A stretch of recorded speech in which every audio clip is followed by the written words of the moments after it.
Good afternoon, everyone, and welcome back to another Physics 2321 news segment. I'm Damien Dubowitz, and my partner is Brian Aleman Hernandez. Today we are continuing our journey into motion and accuracy with Lab 4 percent error and percent difference. In this experiment, our goal was to analyze how accurate our calculated accelerations are compared to our measured data, and to understand how percent error and percent difference can tell us about our experiment's precision. It's one thing to calculate numbers on paper, but it's another to see them in action, on the air track, where every small error from air pressure to weight distribution changes the outcome.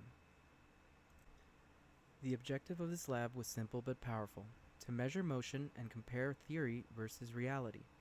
We wanted to calculate the percent error and percent difference between our theoretical acceleration and what we actually recorded on Capstone.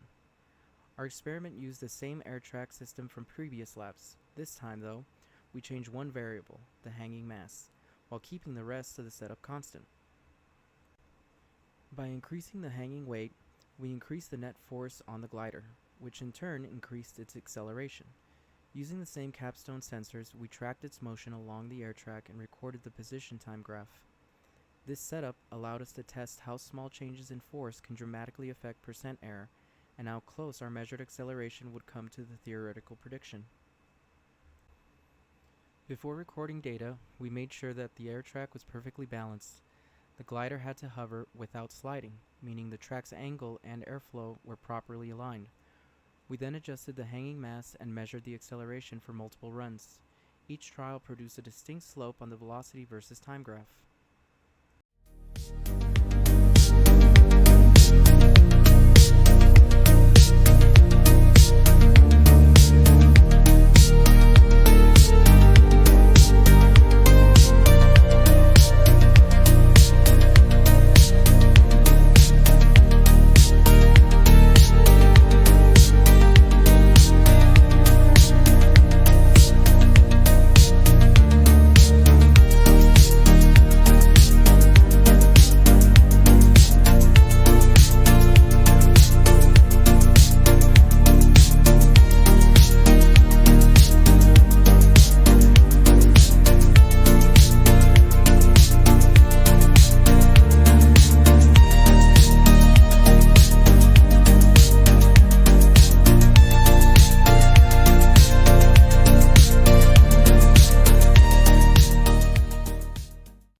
With those slopes, we calculated acceleration using the formula A equals change in v over change in t, and compared them to the theoretical acceleration from Newton's second law.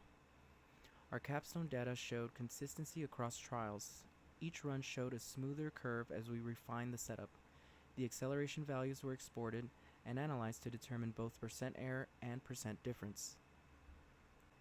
So let's talk about what the data actually told us. In our earlier lab, our percent error was around 18.94%, meaning our experimental acceleration was noticeably off from theory.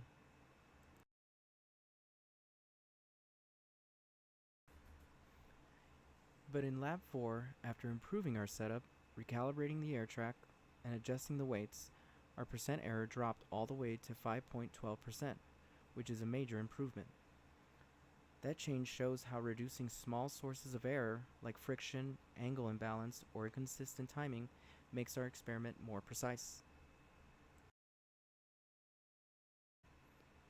Upon comparing the percentage differences, we observed that the results between trials demonstrated greater consistency. The values of percent error were not the same as before because our equipment setup was smoother and we made sure the glider was aligned correctly. The difference also came from changing the hanging mass and rechecking the 0 point of the track. And when asked which experiment was more accurate, our team confidently agreed: Lab 4 produced better precision and smaller deviations. The data was clearer and the percent error smaller, proving our consistency improved. In our conclusion notes we wrote, the most accurate experiment was the one with the smaller percent error, which in this case was Lab 4. The main source of difference came from variations in weight, track, leveling, and experimental precision. Through teamwork, communication, and patience, we not only reduced our error, but also learned how minor setup changes have major impacts on accuracy.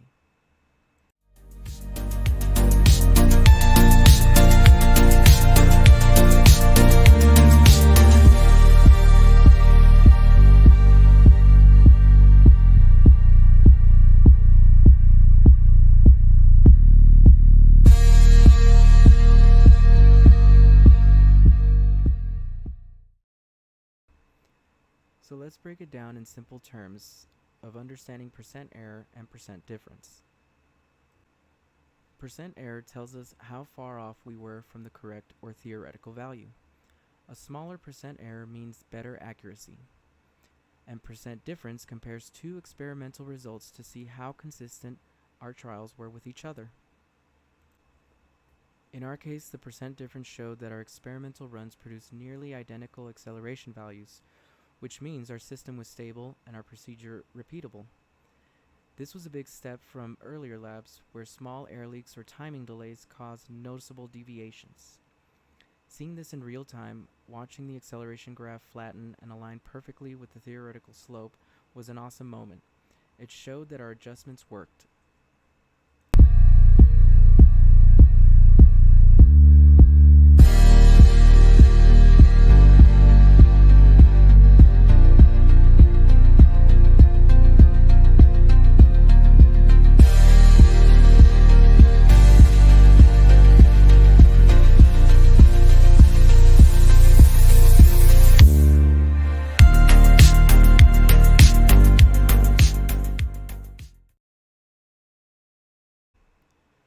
What we learned goes beyond just formulas. It's about how precision, teamwork, and patience shape the outcome of an experiment.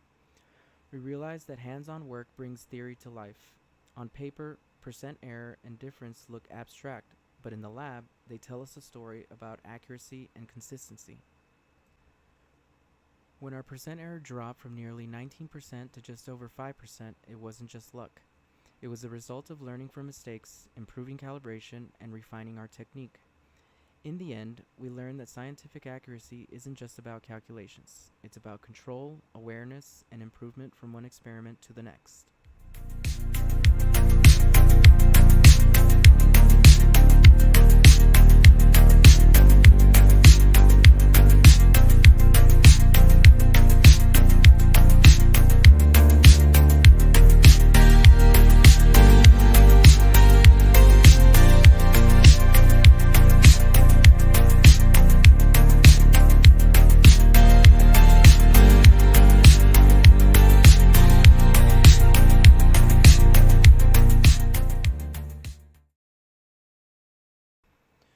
Well, everyone, this wraps up our coverage of Lab 4, percent error and percent difference. We'd like to thank everyone who helped make this experiment possible, and our instructor for guiding us through another challenging but rewarding lab.